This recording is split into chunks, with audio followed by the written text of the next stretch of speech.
Welcome back to another Deal of the Week breakdown. My name is Ricardo Carrillo. If you guys are new here, I run a nationwide mortgage lending team and we help our clients scale their real estate portfolio through creative financing. Now, the scenario I'm going to run you guys through today is actually one that is not that common, but we're definitely getting into the territory of these kinds of deals making sense. I actually want to take you guys through what a typical refinance scenario looks like for our clients that are trying to continue to purchase more real estate. We know that refinancing plays a huge role in people's ability to continue to scale their real estate portfolio. We actually have a lot of clients who like to use a strategy where they allow themselves to refinance their properties every couple of years. They try to take as much equity out as they can from their properties. Now, if you guys don't know what a refinance is essentially where we get a new bank to come in and pay off your old bank. And by doing this, you get to capture the money that is the spread in between. Like, let's say that you owe $500,000 on a $1 million house, and you're going to come in and you're going to get a new bank to give you 750,000. Out of that 750,000, we use that money to pay off the 500,000 that you had with the previous lender, and then that allows you to capture that 250K in between minus any applicable closing costs. It's an interesting strategy because there's kind of two different types of refinances that you can do.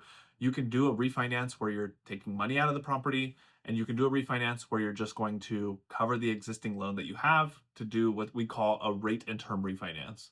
Now, the process of doing a rate and term refinance is just the same. You get a new bank to come in and pay off your old bank.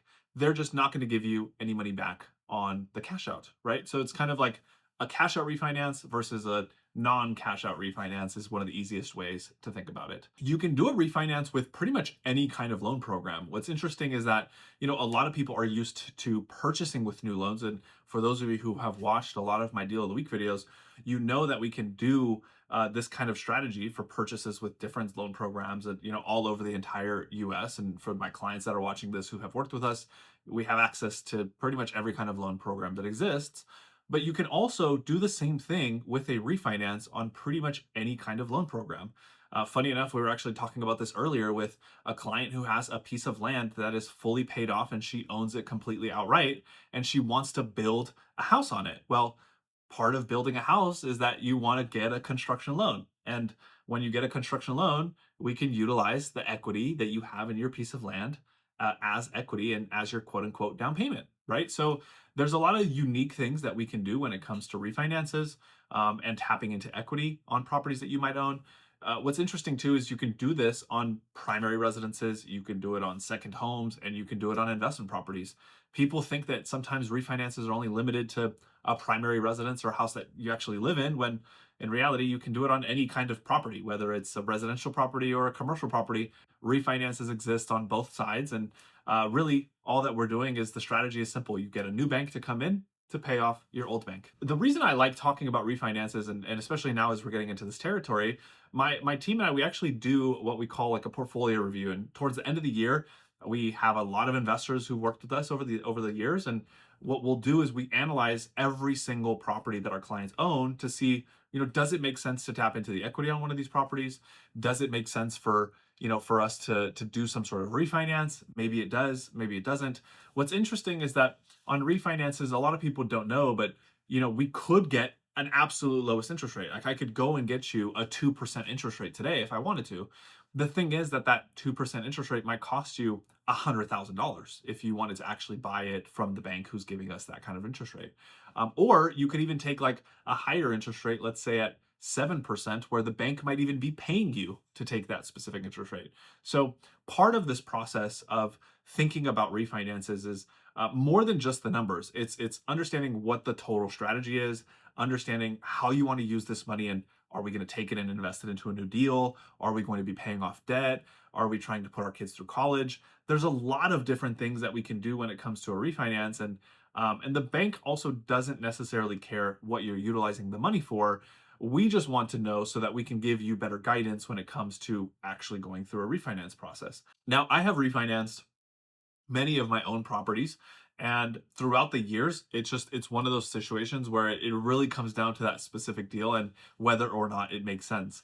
We have a lot of clients who, will purchase a property, they do a ton of work and renovations, and they want to leverage the renovations in order to be able to have a property that increased in value, right? Like, I have a really cool example of a client who did this in an area in Broken Bow, Oklahoma, where we were able to purchase a property that she forced a ton of appreciation into, and then we actually took money out of the deal 7 months later. So there's a lot of different ways that we can cover refinances, and now that we're in the beginning of 2026, I really wanted to have a video where I could talk to you guys about how clients are leveraging refinances, whether or not it makes sense to do a refinance right now or whether we should wait. And what I always say is that it's property specific and it's also client specific.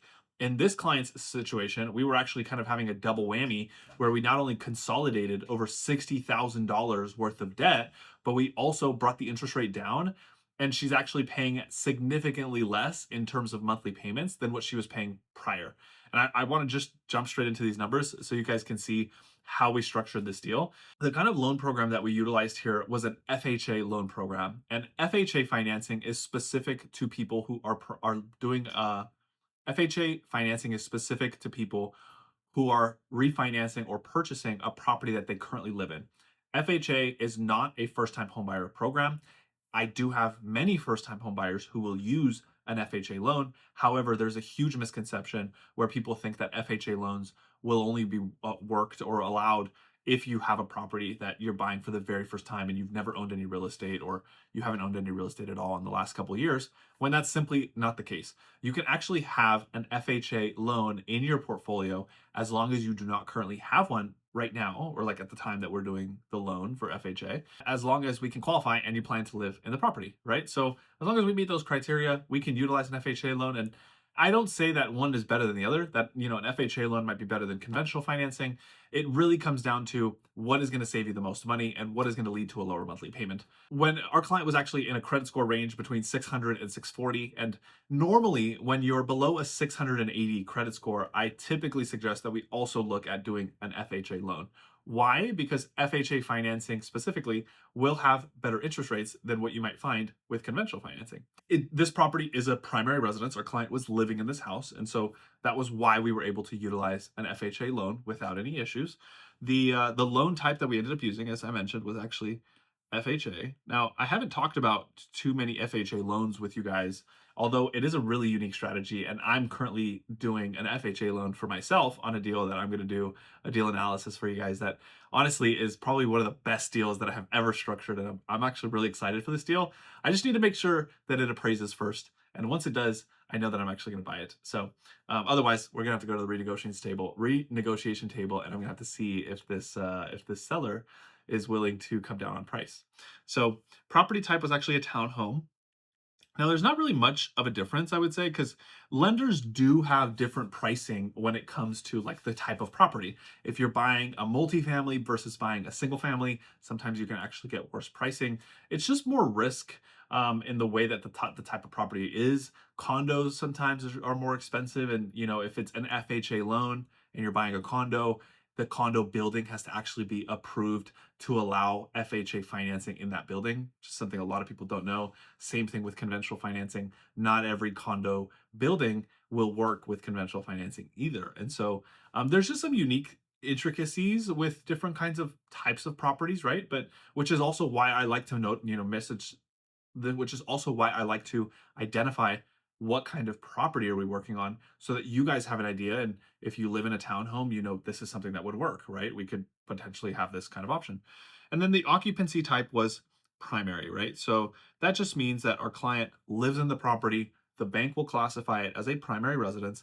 And what's interesting too is when you do a refinance, you're going to sign documentation at closing that specifies that your intent is to actually live in this property again for another full year. So if you purchase a property as a primary residence, you're signing paperwork that says that your intent is to live in that property for one full year.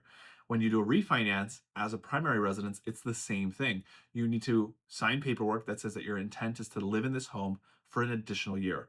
What does this mean? This means that you actually can't purchase another primary residence at least for a whole year once you do a refinance for a primary. So there are some extraneous circumstances where we could still purchase a property as a primary residence, like a change of life circumstance where a family member maybe passes away and you need to move closer to your other family members, or you have a growing family, something changes in your life, you have a work relocation. So there are different things where, yes, you can purchase a new primary residence within 1 year. However, most of the time you're going to want to stay in this house for at least a year, and then you can do whatever you want with it if you want to turn it into an investment property later, regardless of the loan program. And even if you do turn it into an investment property later, you actually don't even need to notify the lender saying, hey, I've moved out, like, are you going to change my loan program?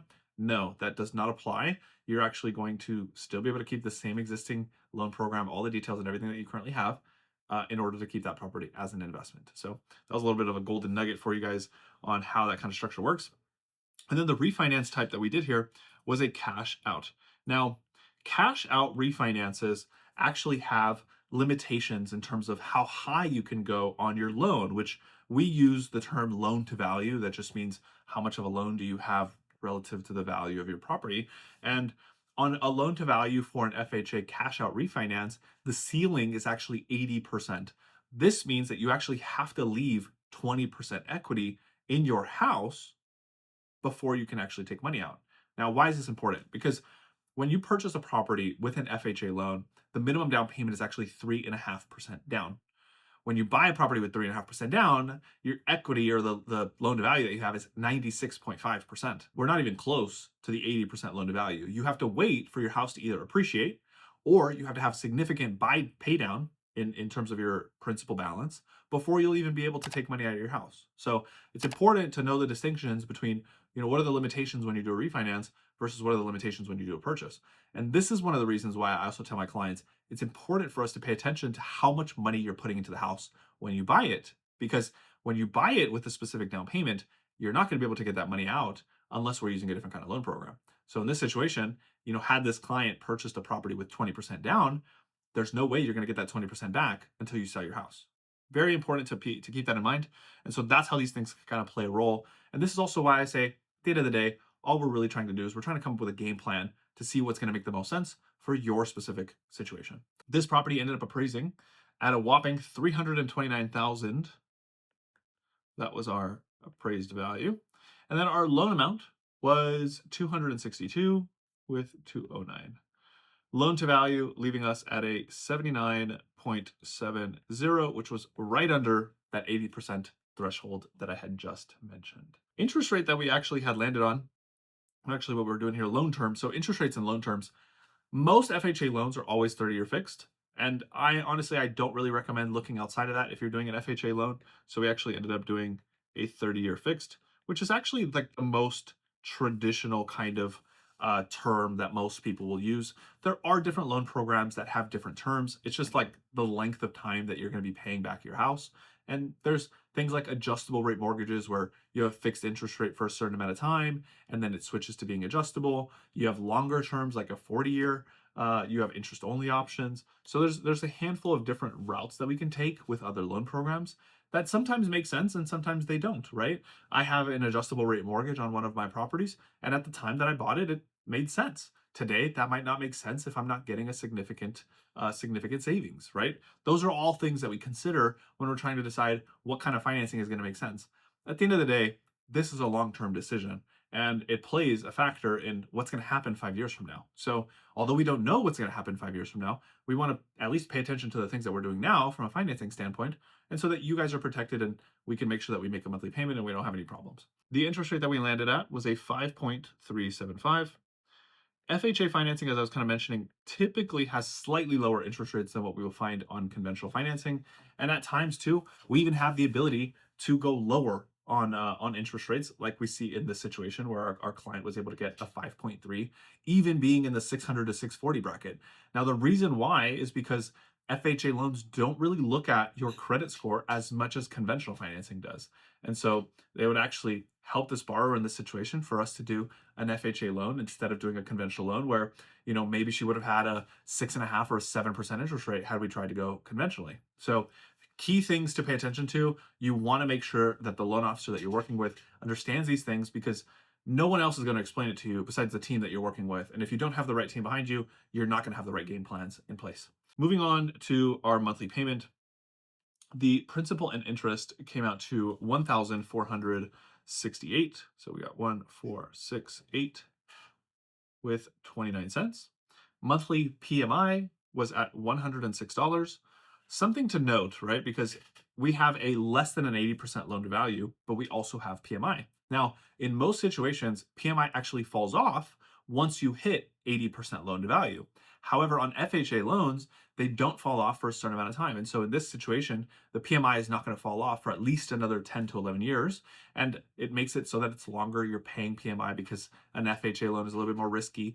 But if we think about it from the perspective of the interest rates and the monthly payment savings, comparing a 5.3 against a 7% conventional loan, that difference in your monthly payment is significant versus paying $100 on PMI so that we can take that lower interest rate. And so again, the numbers have to line up with what scenario will make more sense between conventional or between FHA. And this is why it's important to compare these options as you guys are actually going through this process and seeing what route really makes the most sense. Homeowners insurance was at $198 with 9 cents. Property taxes was at 287 with 67 cents. And then we have HOA of $300 a month because, again, this is a townhome. When you have a townhome, oftentimes there is an HOA. Homeowners Association is an HOA that essentially is like the managing company who can tell you like you need to cut your grass or your trash cans are out. Random things that an HOA will do. Also, there's positive things to having an HOA. However, most of my investors try to shy away from properties that have an HOA because they just don't want to deal with the added complications, and HOA fees also could increase every single year. So again, things to consider when we're looking at what kind of property to purchase. This was a townhome, it had an HOA. Total monthly payment comes out to $23.60 with 75 cents. Now, the reason I include the HOA in the monthly payment, even though it's not your monthly payment to the bank, is because when we do a pre-approval, we're actually qualifying you, including the HOA payment. So we want to make sure that we're accounting for your total payment when we're running these numbers and making sure that you can qualify. Moving on to closing costs. We were at a $26,000 total for closing costs. A large chunk of that was actually going towards the taxes and the homeowner's insurance for what's called an escrow account. An escrow account is essentially where your bank will hold a bank account open for you, and then they park money, right? If you're making payments every single month, like we mentioned, the homeowner's insurance and the property taxes as a part of your payment, that just gets parked in the bank account that the lender holds for you. And then out of that account, they will take that and they'll process the bill payment for you. Typically, property taxes are paid every 6 months. Homeowners insurance is paid every year. So once they have that money in the account, they just go, bam, we're going to go pay it off. And they process those payments for you. But at the time of the year that we did this, the escrow account was actually the largest. And so it was a huge chunk of that. And then the second piece was we also paid for a lower interest rate to get that 5.3% in order for our client to be able to qualify and not have any problems with the loan. So total closing costs came into $26,272 with 50 cents. We tied all of those closing costs into the loan, so not a single dollar was spent by our client to bring to the table for closing, which is the beauty of refinances. Yes, there's closing costs associated with refinances. Yes, refinances are technically free because we're covering all of the closing costs into the loan. We just want to make sure that you're still going to have savings at the end of the day once we're tying in all of this money and seeing, what are the real costs behind the actual loan? Are we paying for a lower interest rate and things like that? Again, this is also why sometimes it makes sense and sometimes it doesn't make sense to do a refinance. I have many investors that I have told, no, right now is not the right time to do a refinance. Let's circle back in 6 months. Adjustments and other credits. Because this was not a purchase, there's actually no adjustments and other credits because there is no seller that's involved when it comes to property taxes.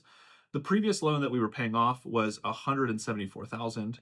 So out of that, 174,217 with 69 cents. So out of the loan that we had for 262,000, 174 went to pay off the previous bank. Again, at the mentioned at the beginning of this video, you have the loan that you have for the new purchase, and then how that's going to come back and pay off the previous lender. The last thing that we did, which I mentioned at the beginning, was we actually consolidated $63,000 worth of debt that our client had accumulated, which kind of ranged across different things. And so what's interesting is that when you do a cash out refinance, we can actually consolidate that debt to be able to qualify, which is what we did in this situation. And so we actually wiped out more than $1,000 worth of payments. In fact, I think it was actually even close to $1,500 a month that we had wiped out in payments to be able to cover this, tie it all into the loan. And it actually still came out lower because we also significantly dropped the interest rate from that $174,000 loan.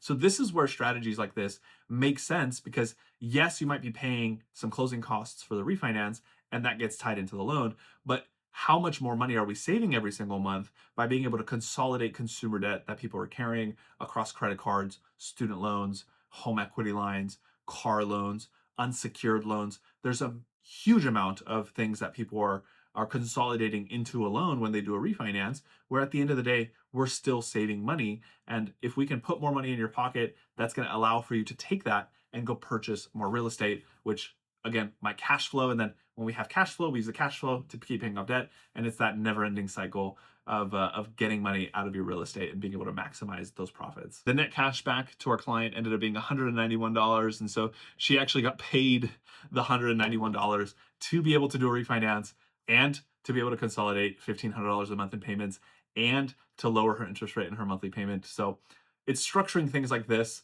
that give me a lot of joy for my clients, because I get to see what they can do with that extra money, and how they can support their families, and how they can go and do other things that that they find enjoyment in, right? And so it's understanding how can we utilize the system to our advantage. This is a way that we can utilize the system to our advantage. And I hope that you guys found it informative. I know it was a longer video than I typically put out for our Deal of the Week videos. And if you guys have stuck with me this long, thank you. I appreciate every single one of you guys. Please drop a like and subscribe to the video if you guys haven't already. And if this was your first time watching one of my Deal of the Week videos, you can check out some of my other Deal of the Week videos, either here or here. I will see you guys on the next refinance in the Deal of the Week.